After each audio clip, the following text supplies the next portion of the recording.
ছোট্ট একটা শিশির বোতল নিয়া রাসূল সাল্লাল্লাহু আলাইহি ওয়াসাল্লামের যে ঘামগুলা কপাল থেকে পড়তেছিল, ওই ঘামগুলো তিনি প্রথমে হাতের মধ্যে নেয়। হাতের মধ্যে নিয়া ওই যে ছোট্ট শিশি আছে, ওই শিশির মধ্যে আস্তে আস্তে করে ঢালতেছিলেন। রাসূল সাল্লাল্লাহু আলাইহি ওয়াসাল্লাম সাথে সাথে টের পেয়ে গেলেন কি হইল। আল্লাহ রাসূল সাল্লাল্লাহু আলাইহি ওয়াসাল্লাম উম্মে আইমানকে ডাক দিয়ে বলেন, ও উম্মে আইমান, এগুলা কি কি ব্যাপার, তুমি কি করতেছ? উম্মে আইমান ডাক দিয়া কয়, ইয়া রাসূলুল্লাহ, ইয়া হাবিবাল্লাহ, ওগো আল্লাহর নবী, আপনি ঘুমাইতেছিলেন আর আপনার কপাল মুবারক থেকে যে ঘামগুলা পড়তেছিল, এই ঘামগুলো আমি জমিনের মধ্যে পড়তে দেই নাই। এই ঘামগুলো, আপনার ঘাম মুবারক গুলো আমি শিশির মধ্যে ভৈরা বৈরা যতন কইরা রাইখা দিতেছি।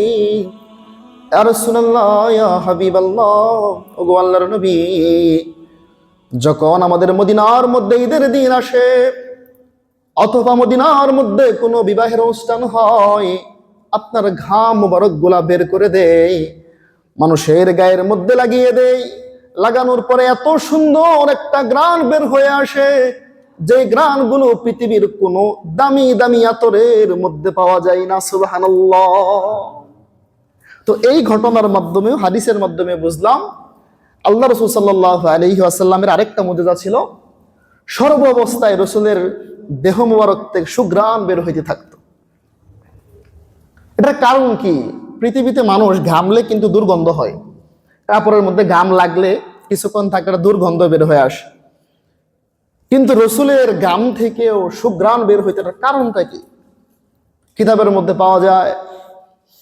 মুহাদ্দিসিনে কেরাম বলেন যে রাসূল সাল্লাল্লাহু আলাইহি ওয়াসাল্লামের সর্বক্ষণ তিনার দেহ মুবারক থেকে ঘাম বার হওয়ার কারণ ছিল, কারণটা হইল আল্লাহ রাসূল সাল্লাল্লাহু আলাইহি ওয়াসাল্লাম যখন মেরাজের মধ্যে যায়, জান্নাত জাহান্নাম ভ্রমণ করার পরে যখন আল্লাহ রাব্বুল আলামিনের সাথে সরাসরি সাক্ষাৎ হয়, আল্লাহ রাব্বুল আলামিন জান্নাতের মিশকে আম্বর, জান্নাতের দামি দামি পারফিউম, দামি দামি আতর, দামি দামি সুঘ্রাণ আল্লাহ রাব্বুল আলামিন নিজের কুদরতি হাতের মাধ্যমে জনাবে মুহাম্মদ মুস্তাফা সাল্লাল্লাহু আলাইহি ওয়াসাল্লামের দেহ মুবারকের মধ্যে মাখিয়ে দেয়। বলেন না সুবহানাল্লাহ। আল্লাহ রাসূল সাল্লাল্লাহু আলাইহি ওয়াসাল্লাম যখন মেরাজে গিয়েছিলেন, আল্লাহর সাথে যখন সাক্ষাৎ হয়েছে, মুহাদ্দিসিনে কেরাম বলেন যে আল্লাহ রাব্বুল আলামিন জান্নাতের দামি দামি আতর আল্লাহর নিজের কুদরতি হাত দিয়া রাসূল সাল্লাল্লাহু আলাইহি ওয়াসাল্লামের দেহ মুবারকের মধ্যে মেখে দিয়েছিলেন। এই জন্যই রাসূল সাল্লাল্লাহু আলাইহি ওয়াসাল্লাম যখন দুনিয়ার বুকে আসতো, দুনিয়ার বুকে বিভিন্ন রাস্তা দিয়ে হাইটা যাইতো, হাঁটার পরে সাহাবায়ে কেরাম ওই রাস্তার মধ্যে রাসূল সাল্লাল্লাহু আলাইহি ওয়াসাল্লামের সুঘ্রাণ খুঁজে পাইতো। বলেন না সুবহানাল্লাহ। আর জান্নাতের নিয়ামত হচ্ছে এমন এক নিয়ামত, সেটা কখনো শেষ হয় না। পৃথিবীতে এমন কোনো পারফিউম নাই, এমন কোনো আতর নাই যেটা একবার লাগাইলে মাসকে মাস থাকে, একবার লাগাইলে লাগাতার থাকতেই থাকে। কিন্তু জান্নাতের নিয়ামত হচ্ছে এমন নিয়ামত, সেই নিয়ামত কখনো শেষ হয় না।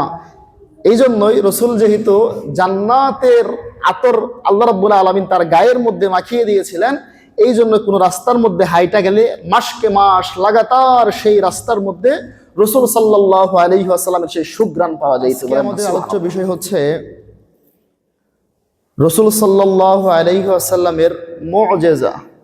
আল্লাহ রাসূল সাল্লাল্লাহু আলাইহি ওয়াসাল্লামের কি কি মুআজিজা ছিল সেই সম্পর্কে ইনশাআল্লাহ আমরা আলোচনা শুনব। এই মুআজিজা যার অর্থ হচ্ছে এমন কিছু কাজ সংগঠিত হওয়া নবীদের মাধ্যমে যেটা সাধারণ কোনো মানুষের মাধ্যমে হওয়া সম্ভব না। মানুষের সাধ্যের বাইরে এমন কিছু কাজ সংগঠিত হওয়া, যেই কাজগুলো শুধু নবীদের মাধ্যমেই হয়, অন্য কারোর মাধ্যমে হওয়া সম্ভব না। তো অস্বাভাবিক কিছু কাজ আল্লাহ রাব্বুল আলামিন আম্বিয়ায়ে কেরামের মাধ্যমে ঘটিয়েছেন, তার কারণ আছে।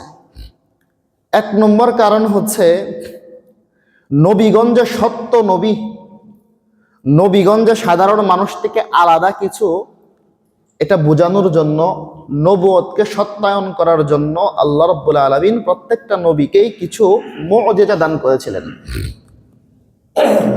2 নম্বর কারণ হচ্ছে মুআজিজার, যারা মুমিন বান্দা তাদের অন্তরে যেন ঈমানটা পাকাপোক্ত হয়, ঈমানটা পরিপূর্ণ হয়, এই জন্য আল্লাহ রাব্বুল আলামিন নবীদেরকে কিছু মুআজিজা দান করেছেন। 3 নম্বর কারণ হচ্ছে আল্লাহ রাব্বুল আলামিনের নিজের কুদরতি শক্তি নবীদের মাধ্যমে প্রকাশ পাওয়ানো, যে আল্লাহ রাব্বুল আলামিন চাইলে বান্দার মাধ্যমে সব কিছুই করাইতে পারেন। এই কয়েকটা কারণে নবী কেরামের উপরে, নবী কেরামকে আল্লাহ রাব্বুল আলামিন মুআজিজা দান করেছেন। আমাদের নবী মুহাম্মদ মুস্তাফা সাল্লাল্লাহু আলাইহি ওয়াসাল্লাম, তিনি হচ্ছেন সর্বশেষ নবী। তার আগে বহু নবী পৃথিবীর বুক থেকে অতি হয়েছেন, অনেক নবী অতিবাহিত হয়েছেন। তো প্রত্যেকটা নবীকে আল্লাহ রাব্বুল আলামিন ছোট বড় কিছু মুআজিজা দান করেছেন। আমরা সকলেই জানি সাইয়েদনা ঈসা আলাইহিস সালাতু ওয়াস সালাম, তার মুআজিজা ছিল তিনি জন্ম অন্ধ যে সমস্ত মানুষ ছিল, চোখে দেখতো না, তাদের চোখের উপরে হাত বুলায় দিলে চোখ ভালো হয়ে যেত। সুবহানাল্লাহ, এটা তিনার মুআজিজা, আল্লাহর পক্ষ থেকে মুআজিজা। কুষ্ঠরোগী কোনো ডাক্তারে যে চিকিৎসার মাধ্যমে চিকিৎসা করতে পারতো না, নবী ঈসা আলাইহিস সালাতু ওয়াস সালাম হাত বুলায় দিলেই কুষ্ঠরোগী ভালো হয়ে যেত। সুবহানাল্লাহ। শুধু তাই নয়, মৃত ব্যক্তিকেও যদি আল্লাহ রাব্বুল আলামিনের নামে ডাক দিত, কুম বিইযনিল্লাহ, আল্লাহর হুকুমে উঠে আসো, কিতাবের মধ্যে পাওয়া যায় ঈসা আলাইহিস সালাতু ওয়াস সালাম যখন বলতেন আল্লাহর হুকুমে তুমি উঠে আসো, সাথে সাথে কবর থেকে সেই মৃত ব্যক্তিটা পর্যন্ত উঠে আইসা যাইত। সুবহানাল্লাহ। নবী ঈসা আলাইহিস সালাতু ওয়াস সালামের মুআজিজা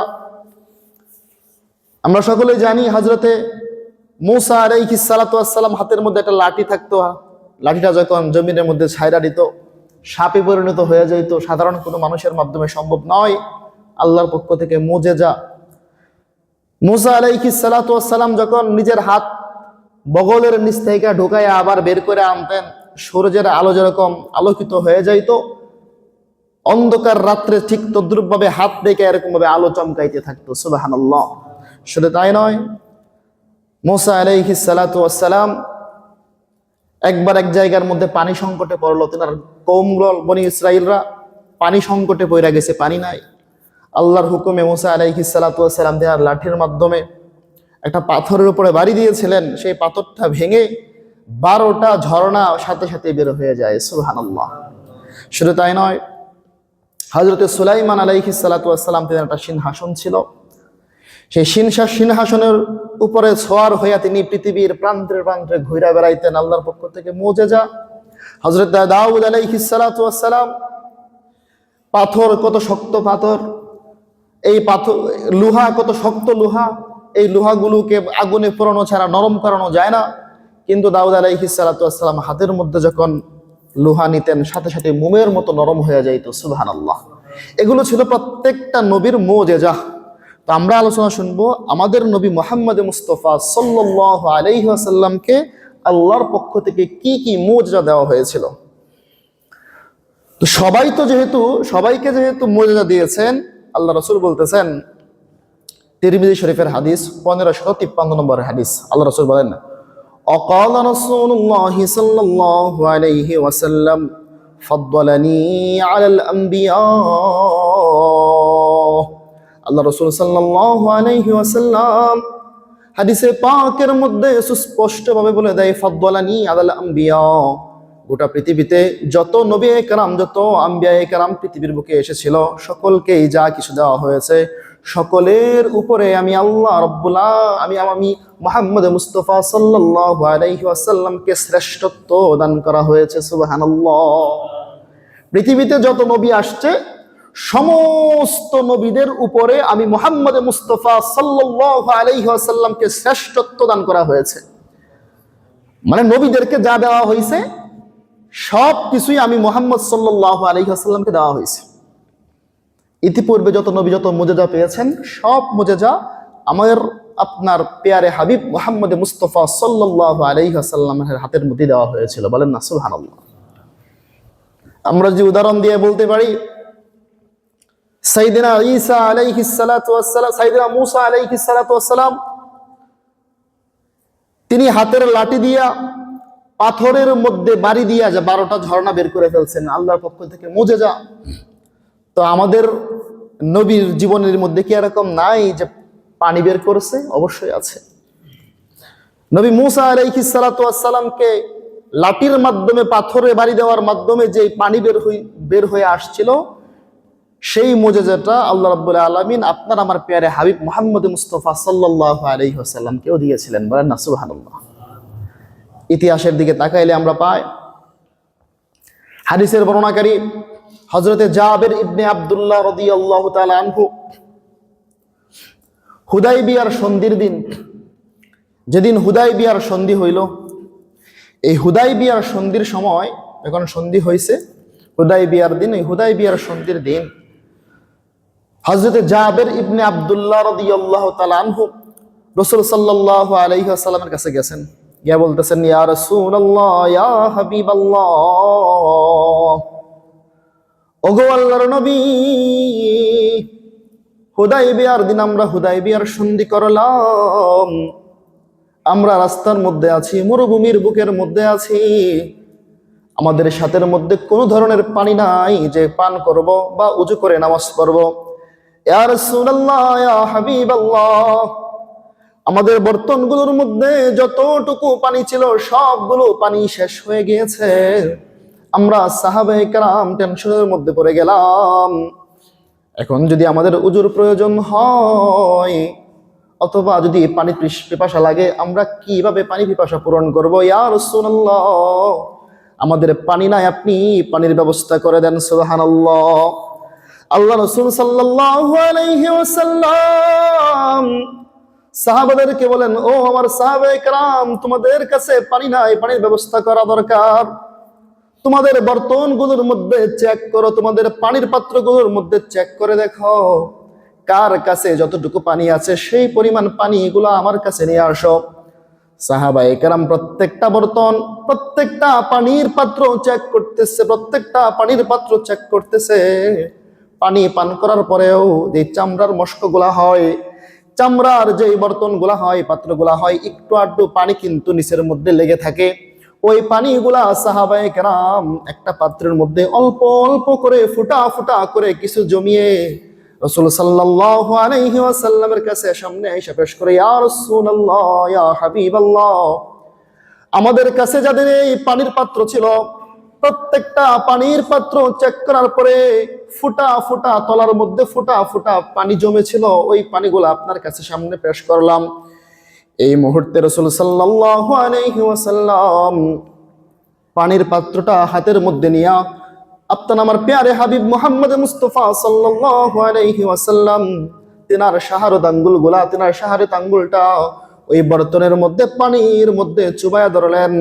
জাবের ইবনে আব্দুল্লাহ রাদিয়াল্লাহু তাআলা আনহু বলেন, ওয়াল্লাহি, আল্লাহর কসম, আমরা সমস্ত সাহাবায়ে কেরাম দেখলাম বড় পাথর থেকে ঝর্ণার যেমন ভাবে পানি পড়তে থাকে, টপকা টপকা পানি পড়তে থাকে, ওয়াল্লাহি, আল্লাহর কসম, রাসূল সাল্লাল্লাহু আলাইহি ওয়াসাল্লামের শাহাদাত আঙ্গুলের মাধ্যমে, শাহাদাত আঙ্গুল থেকে ঝর্ণার মতো পানি পড়তেছিল। সুবহানাল্লাহ।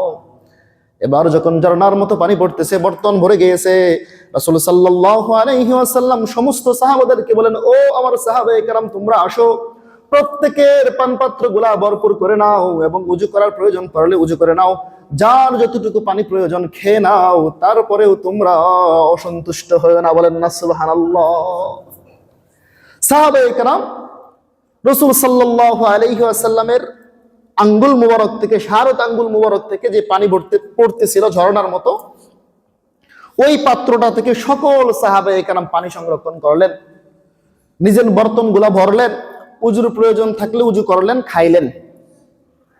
খাওয়ার পরে সবকিছু শেষ, যেই সাহাবী যখন হাদিস বর্ণনা করতেছেন, জাবের ইবনে আব্দুল্লাহ রাদিয়াল্লাহু তাআলা আনহু, ওই সাহাবীকে একজন প্রশ্ন করছে, হে নবীর সাহাবী জাবের, আচ্ছা, ওই হুদাইবিয়ার সন্ধির দিন যেদিন তোমাদের কাছে পানি ছিল না, রাসূলের শাহাদাত আঙ্গুল মুবারক থেকে পানি বের হয়েছিল, তোমরা সকলেই পানি পান করছিলা, নিজের বর্তনগুলো ভরে রাখছিলা, ওই সময় তোমাদের সাহাবাদের সংখ্যা কতজন ছিল?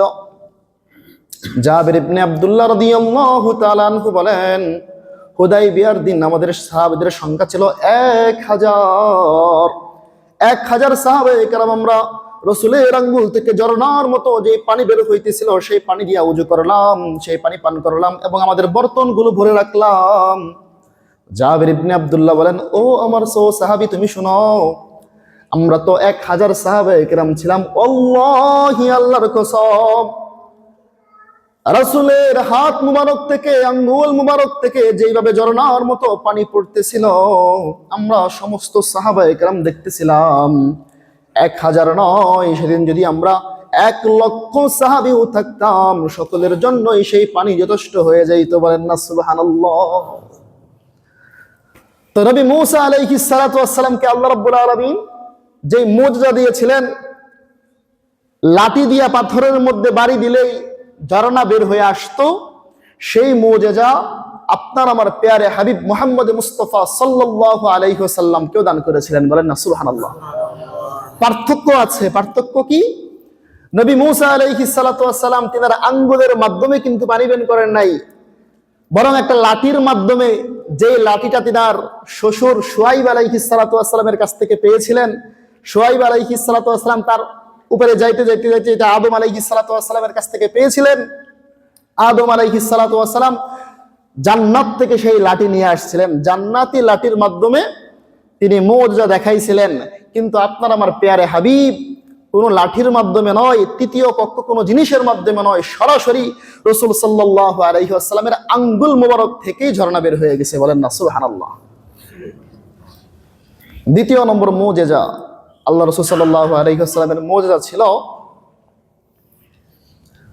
তিনি যখন কোনো রাস্তার মধ্যে হাইটা যাইতেন, আল্লাহ রাসূল সাল্লাল্লাহু আলাইহি ওয়াসাল্লামের গা থেকে, নিজের শরীর মুবারক থেকে সর্বদাই জান্নাতি সুঘ্রাণ বের হইতে থাকতো, জান্নাতি সুঘ্রাণ। আল্লামা ইবনে হাজার আসকালানী রহমাতুল্লাহি আলাইহি তিনার বিখ্যাত কিতাব একটা আছে যার নাম হচ্ছে ফাতহুল বারি, বুখারী শরীফের সরা, বুখারী শরীফের ব্যাখ্যা গ্রন্থ ফাতহুল বারি। ওই কিতাবের মধ্যে লিখেন যে আল্লাহ রাসূল সাল্লাল্লাহু আলাইহি ওয়াসাল্লাম যখন কোনো রাস্তা দিয়ে হাইটা যাইতেন, তিনার শরীরের ঘ্রাণ, তিনার দেহ মুবারকের ঘ্রাণটা এতই চমৎকার ছিল, যখন কোনো রাস্তা দিয়ে হাইটা যাইতেন, সপ্তাহকে সপ্তাহ, মাসকে মাস ওই রাস্তার আশেপাশে যতগুলা গাছ আছে ওই গাছের পাতাগুলোর থেকে রাসূল সাল্লাল্লাহু আলাইহি ওয়াসাল্লামের দেহ মুবারকের ঘ্রাণ সুঘ্রাণ গোটা চতুর্পাশে ছড়ায়া যাইত। বলেন না সুবহানাল্লাহ। রাস্তা দিয়ে একদিন হাইটা গেছে, মাসকে মাস, সপ্তাহকে সপ্তাহ আশেপাশের গাছগুলো থেকে পর্যন্ত ঘ্রাণ ছড়ায়া যাইত। শুধু তাই নয়, হযরতে আনাস ইবনে মালিক রাদিয়াল্লাহু তাআলা আনহু তিনি নিজেই হাদিস বর্ণনা করেন যে একদিন রাসূল সাল্লাল্লাহু আলাইহি ওয়াসাল্লাম আমার ঘরে মেহমান হইছেন। তো মেহমান হওয়ার পরে রাসূল সাল্লাল্লাহু আলাইহি ওয়াসাল্লাম দুপুরের খাওয়া দাওয়া করলেন। খাওয়া দাওয়া করার পরে রাসূলের নিয়ম ছিল একটু কাইলুলা করা। কাইলুলা মানে হচ্ছে দুপুরের খাওয়ার পরে একটু শোয়া, বিশ্রাম করা। তো রাসূল সাল্লাল্লাহু আলাইহি ওয়াসাল্লাম বিশ্রাম করতে গিয়া ঘুমায় গেছেন। রাসূল ডান পাশ হইয়া ডান হাতটা গালের নিচে দিয়া ঘুমাইতেছেন। তো ওই জমানায় তো আর ফ্যান ছিল না, স্বাভাবিক মানুষ ঘামছে, ঘুমের মধ্যে ঘামে। তো আল্লাহ রাসূল সাল্লাল্লাহু আলাইহি ওয়াসাল্লাম প্রচন্ড ঘামতেছেন, তার কপাল মুবারক থেকে ঘাম টপকায়া টপকায়া পড়তেছে। সাহাবী আনাস ইবনে মালিক রাদিয়াল্লাহু তাআলা আনহু বলেন, আমার আম্মা, আমার ঘরের যে মহিলারা ছিল তার মধ্যে একজন ছিল উম্মে আইমান। এই উম্মে আইমান ছোট্ট একটা শিশির বোতল নিয়া রাসূল সাল্লাল্লাহু আলাইহি ওয়াসাল্লামের যে ঘামগুলা কপাল থেকে পড়তেছিল ওই ঘামগুলো তিনি প্রথমে হাতের মধ্যে নেয়, হাতের মধ্যে নিয়া ওই যে ছোট্ট শিশি আছে ওই শিশির মধ্যে আস্তে আস্তে করে ঢালতেছিলেন। রাসূল সাল্লাল্লাহু আলাইহি ওয়াসাল্লাম সাথে সাথে টের পেয়ে গেলেন কি হইল। আল্লাহ রাসূল সাল্লাল্লাহু আলাইহি ওয়াসাল্লাম উম্মে আইমানকে ডাক দিয়ে বলেন, ও উম্মে আইমান, এগুলা কি কি ব্যাপার, তুমি কি করতেছ? উম্মে আইমান ডাক দিয়া কয়, ইয়া রাসূলুল্লাহ, ইয়া হাবিবাল্লাহ, ও ওগো আল্লাহর নবী, আপনি ঘুমাইতেছিলেন আর আপনার কপাল মুবারক থেকে যে গামগুলা পড়তেছিল, এই গামগুলো আমি জমিনের মধ্যে পড়তে দেই নাই। এই ঘামগুলো, আপনার ঘাম মুবারক গুলো আমি শিশির মধ্যে ভৈরা ভৈরা যতন কইরা রাইখা দিতেছি।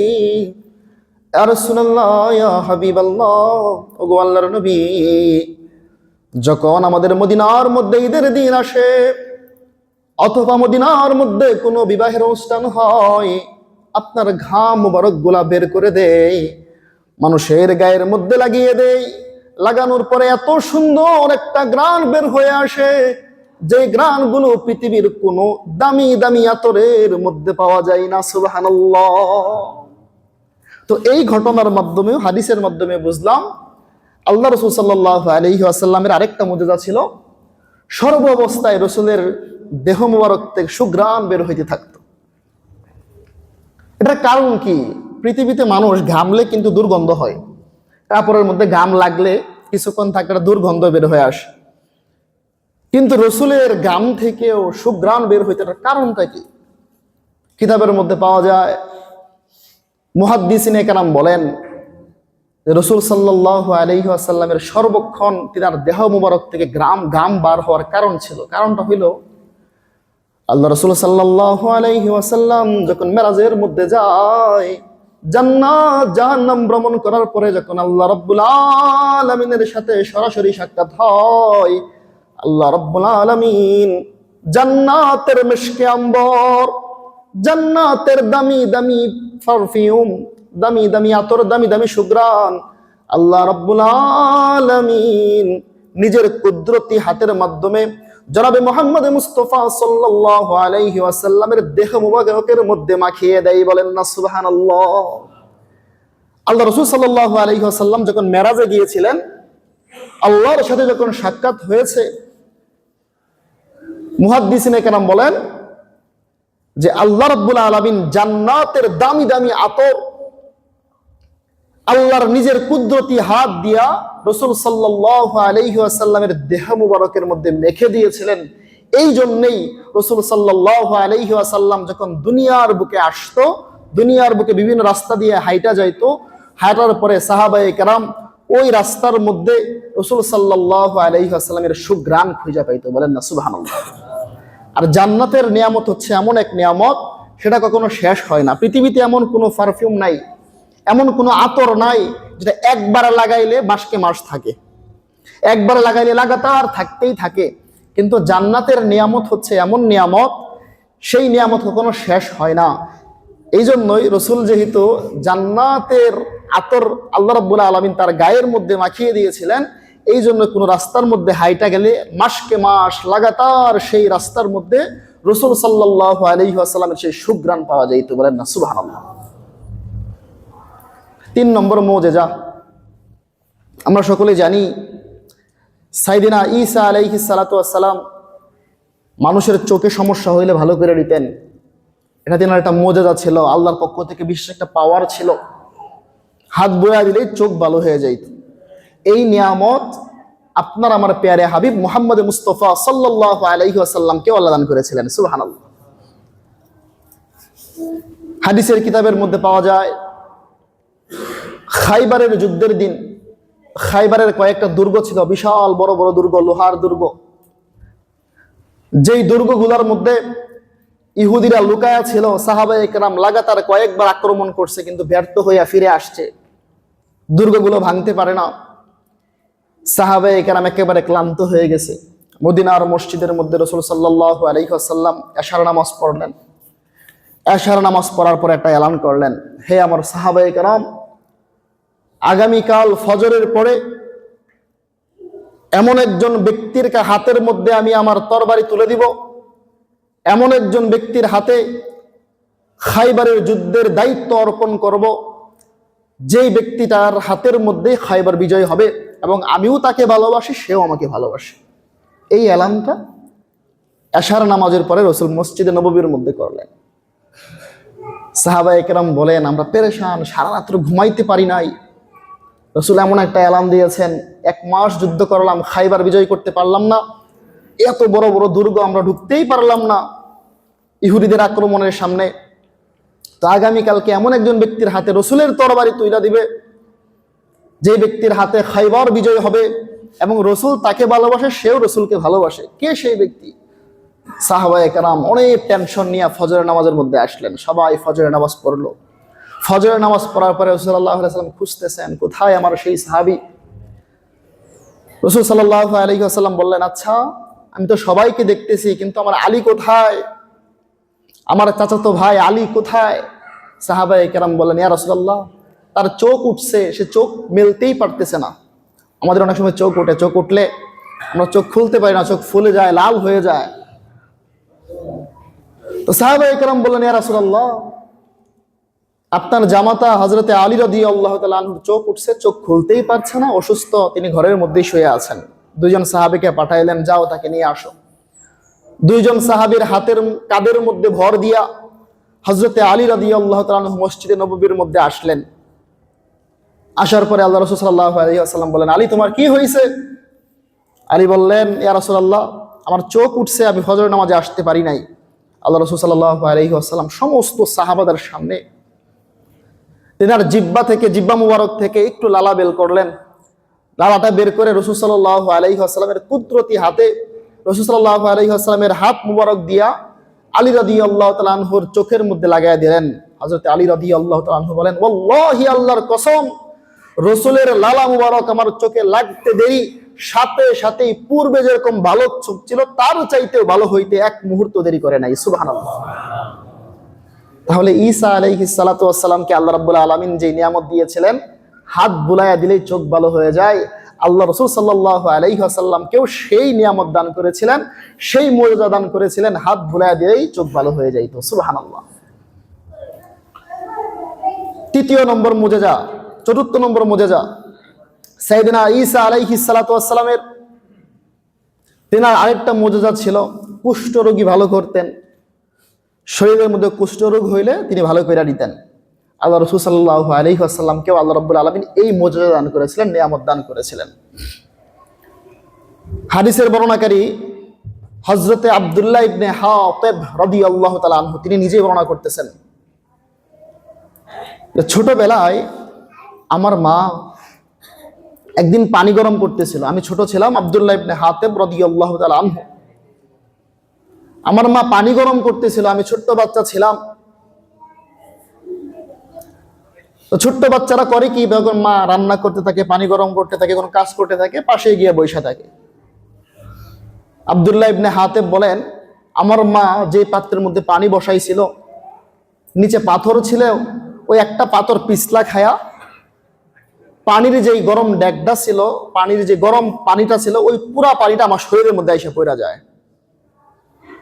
সাথে সাথে আমি চিৎকার করতে থাকি এবং আমার গোটা শরীরটা ঝলসে যায়, পড়ে যায়। আমার পিতা সাথে সাথে আমাকে কাঁধে করে নিয়ে আল্লাহ রাসূল সাল্লাল্লাহু আলাইহি ওয়াসাল্লামের পাশে চলে যায়, কাছে চলে যায়। যাওয়ার পরে গিয়ে বলতেছে, ইয়া রাসূলুল্লাহ, ইয়া হাবিবাল্লাহ, আমার স্ত্রী পানি গরম করতে গিয়ে সেরা অসতর্কবশত আমার সন্তান আব্দুল্লাহ ইবনে হাতিব, আমি হাতিবের সন্তান আব্দুল্লাহর উপর পানি পইরা গেছে, আমার সন্তান সারা শরীর পইরা গেছে, ইয়া রাসূলুল্লাহ, আপনি ভালো করে দেন। আপনার আমার প্যারে হাবিব মুহাম্মদ মুস্তাফা সাল্লাল্লাহু আলাইহি ওয়াসাল্লাম ছোট্ট শিশু আব্দুল্লাহ ইবনে হাতিব রাদিয়াল্লাহু তাআলা আনহুর যেই যেই জায়গার মধ্যে পড়ে গিয়েছিল, সেই জায়গার মধ্যে আল্লাহ রাসূল সাল্লাল্লাহু আলাইহি ওয়াসাল্লাম তিনার বরকতি হাত মুবারক লাগিয়ে দেয়। সাহাবী আব্দুল্লাহ ইবনে হাতিব বলে, আমার যেই যেই জায়গাগুলো ফুলে গিয়েছিল, ঠুসকা পড়ে গিয়েছিল, আল্লাহ রাসূল সাল্লাল্লাহু আলাইহি ওয়াসাল্লাম হাত দেওয়ার সাথে সাথেই সেই ঠুসকা পড়া জায়গাগুলো, পুড়ে যাওয়া জায়গাগুলো সাথে সাথে আগের মতোই ভালো হয়ে যায়। সুবহানাল্লাহ। তো ঈসা আলাইহিস সালাতু ওয়াস সালামকে যেই মুজিজা আল্লাহ রাব্বুল আলামিন দিয়েছিলেন, সেই একই মুজিজা আল্লাহ রাব্বুল আলামিন আপনার আমার প্যারে হাবিব মুহাম্মদ মুস্তাফা সাল্লাল্লাহু আলাইহি ওয়াসাল্লামকে দান করেছিলেন। বলেন না সুবহানাল্লাহ। শুধু তাই নয়, হযরতে সুলাইমান আলাইহিস সালাতু ওয়াস সালাম, আপনারা সকলে জানেন, তিনার এমন একটা সিংহাসন ছিল যেই সিংহাসনের উপরে উঠলেই গোটা পৃথিবী তিনি ভ্রমণ করতে পারতেন।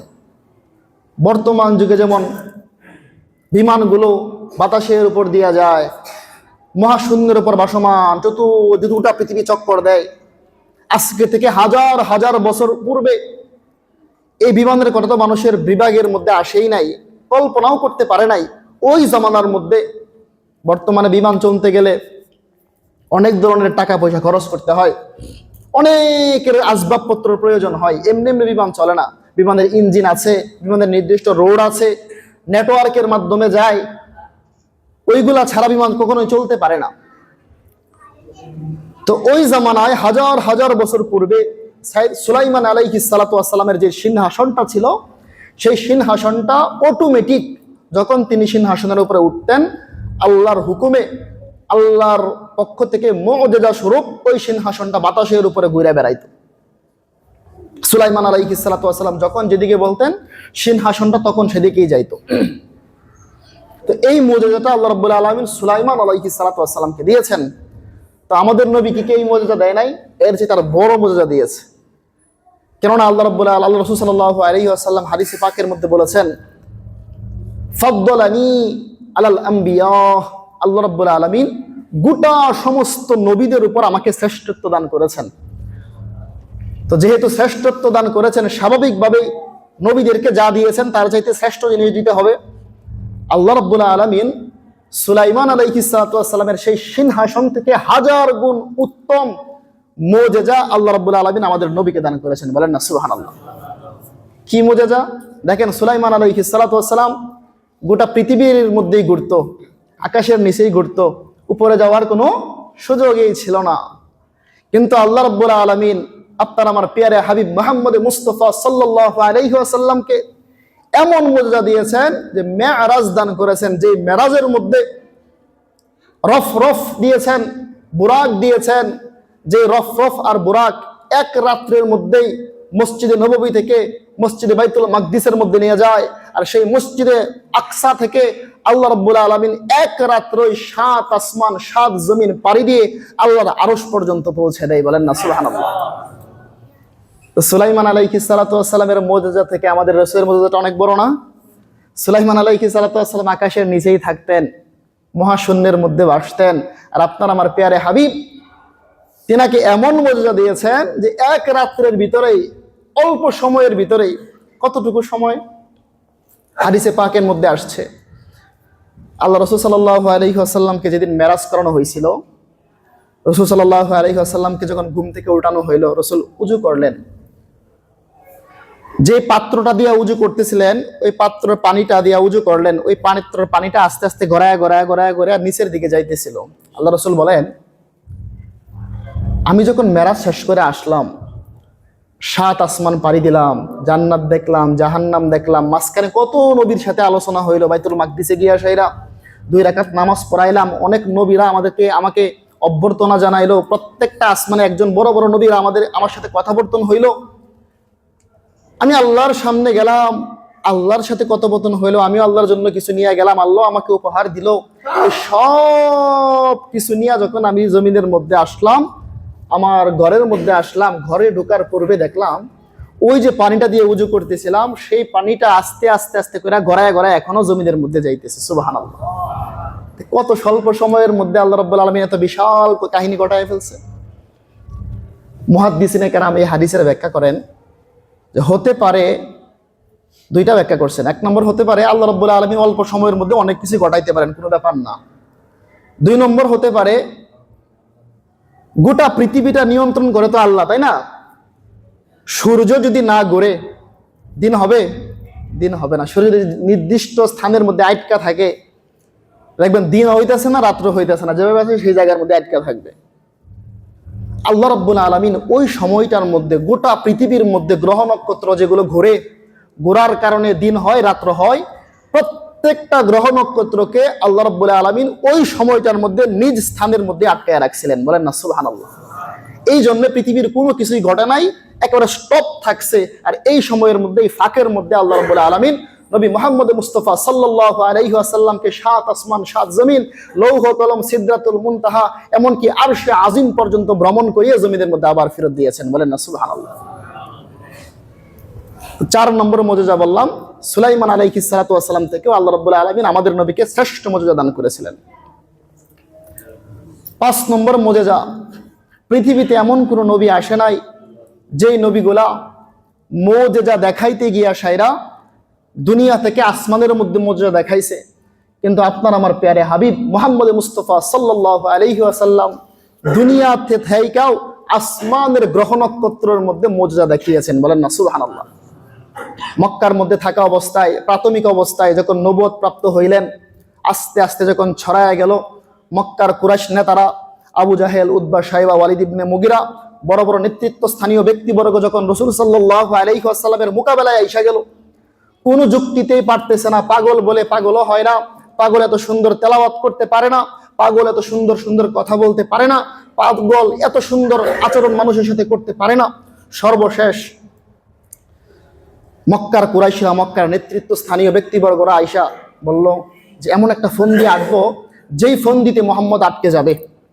কেননা পৃথিবী থেকে আসমানের গ্রহ নক্ষত্রের ক্ষমতা কোনো মাগে ব্যক্তি রাখতে পারে না, নবীও রাখতে পারে না। মক্কার কুরাইশরা ইতিপূর্বে যে নবীরা অতিবাহিত হয়েছে তাওরাত পড়তো, তারা জানতো ইতিপূর্বে কোন কোন নবীর কোন কোন মুজিজা ছিল। এই জন্য আল্লাহ রাসূল সাল্লাল্লাহু আলাইহি ওয়াসাল্লামের কাছে গিয়ে বলে, হে মুহাম্মদ, আমরা আপনার নবুয়তের স্বীকৃতি দিব যদি একটা কাজ করতে পারেন। তারা কিন্তু জানে যে কোন নবী কিন্তু আসমানের গ্রহ নক্ষত্রের উপর ক্ষমতা রাখে না, এমন মুজিজা কোন নবী দেখাইতে পারে নাই, তাই নবী মুহাম্মদও পারবে না। এই পরামর্শ কইরা নবী মুহাম্মদ সাল্লাল্লাহু আলাইহি ওয়াসাল্লামের সামনে গিয়া বলতেছে, আপনি যদি ওই আসমানের চাঁদটাকে 2 টুকরা করতে পারেন এবং আমরা সকলেই যদি দেখি, স্বচক্ষে দেখতে পাই যে আসমানের চাঁদ 2 টুকরা হয়েছে, তাহলে আপনাকে আমরা নবুয়তের স্বীকৃতি দিব, আপনাকে নবী হিসেবে মাইনা নিব।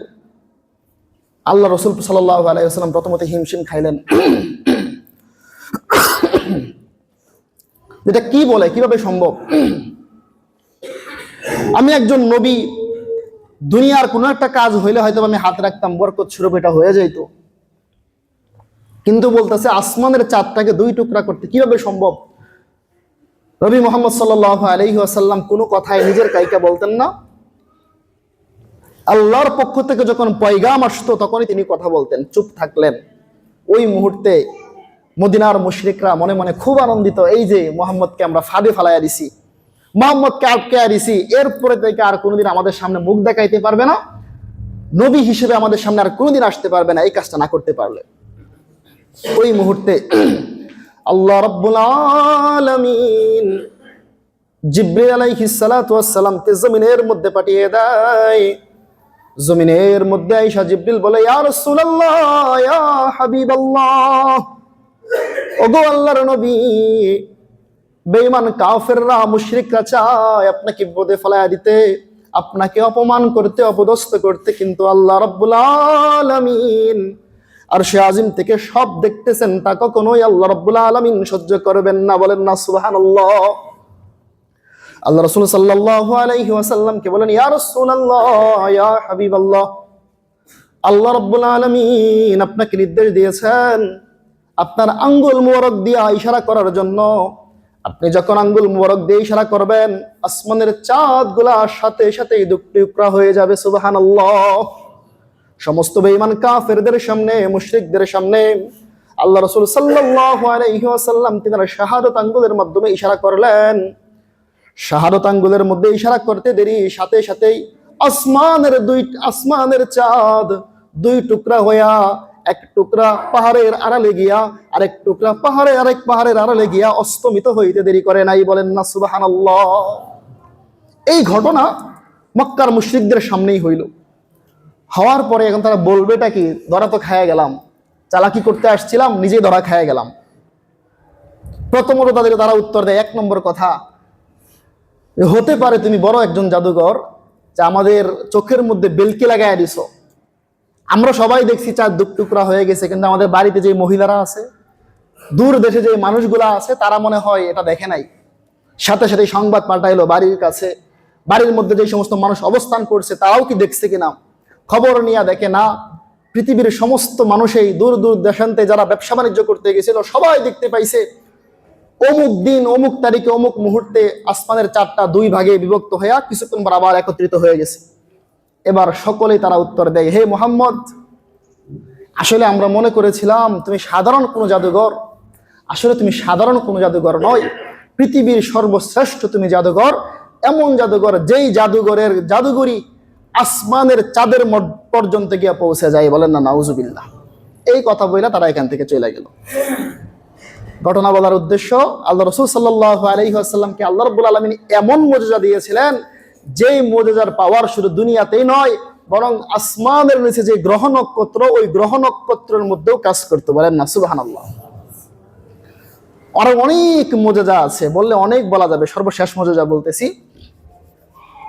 যেহেতু আল্লাহ রাসূল সাল্লাল্লাহু আলাইহি ওয়াসাল্লাম, তিরমিজি শরীফের হাদিসের মধ্যে আসছে, আল্লাহ রাসূল সাল্লাল্লাহু আলাইহি ওয়াসাল্লাম বলেছেন 1553 নম্বর হাদিস, ওই হাদিসের মধ্যে আল্লাহ রাসূল বলেন, ফাদ্দালানি আলাল আম্বিয়া, আল্লাহ রাব্বুল আলামিন গোটা সমস্ত নবীদের যে নিয়ামত দিয়েছেন, যে মুজিজা দিয়েছেন, যে সম্মান দিয়েছেন, সমস্ত মুজিজা, সম্মান, বরত্ব, মহত্ব সব কিছুর চাইতে বেশি আমি রাসূল সাল্লাল্লাহু আলাইহি ওয়াসাল্লামকে শ্রেষ্ঠত্ব দান করেছেন। সুবহানাল্লাহ।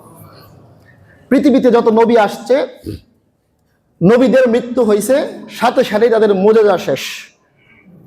নবীদের মৃত্যুর সাথে সাথে তাদের কিতাবি পাওয়ারও শেষ, কিতাবের যে হুকুম হাকাম ওইগুলাও শেষ, এবং তাদেরকে যে মুজিজা দেওয়া হয়েছিল এই মুজিজাও শেষ। কিন্তু আল্লাহ রাসূল সাল্লাল্লাহু আলাইহি ওয়াসাল্লামকে আল্লাহ রাব্বুল আলামিন যে মুজিজা দিয়েছেন, সবচাইতে বড় মুজিজার নাম হচ্ছে কুরআনুল কারীম। এটা এমন এক কোরআন, যে কোরআনকে আল্লাহ রাসূল সাল্লাল্লাহু আলাইহি ওয়াসাল্লামকে দিয়েছেন, এবং এই কোরআনকে কিয়ামতের আগ পর্যন্ত হেফাজতের দায়িত্ব আল্লাহ রাব্বুল আলামিন নিজ হাতের মধ্যেই রেখে দিয়েছেন। বলেন না সুবহানাল্লাহ। পৃথিবীতে যত নবী আসছে সমস্ত কিতাবগুলোই বিকৃতি হয়ে গেছে, কাইটা ছাইরা কেউ কম বেশি করছে, বাড়াইছে, কমাইছে, নিজের মন মতো আবার নতুন করে লিখছে। তাওরাত, ইনজিল, জাবুর, এই সবগুলো বিকৃতি হয়ে গেছে। আল্লাহর বিধানের কোনো কিতাব পৃথিবীর বুকে নাই, শুধুমাত্র কোরআন ছাড়া। সমস্ত নবীদের মুজিজা শেষ হয়ে গিয়েছে, কিন্তু আল্লাহ রাসূল সাল্লাল্লাহু আলাইহি ওয়াসাল্লামের সবচেয়ে বড় মুজিজা কোরআনকে আল্লাহ রাব্বুল আলামিন কিয়ামতের আগ পর্যন্ত হেফাজতের দায়িত্ব আল্লাহর নিজের হাতে রাখার মাধ্যমে সমস্ত নবীদের উপরে আল্লাহ রাসূল সাল্লাল্লাহু আলাইহি ওয়াসাল্লামকে শ্রেষ্ঠত্ব দান করেছেন। বলেন না সুবহানাল্লাহ। তো আজকে যে আলোচনা করলাম নবীদের মুজিজা, বিশেষ করে আমাদের মুহাম্মদ মুস্তাফা সাল্লাল্লাহু আলাইহি ওয়াসাল্লাম আমাদের নবীর মুজিজা, এই মুজিজাগুলো থেকে আল্লাহ রাব্বুল আলামিন আমাদেরকে শিক্ষা এবং উপদেশ গ্রহণ করার তৌফিক দান করুন। সকলে বলে আমিন। ওয়া আখিরু দাওয়ানা আনিল হামদুলিল্লাহি রাব্বিল আলামিন। যারা সুন্নাত করে নেই সুন্নাত করে নেই।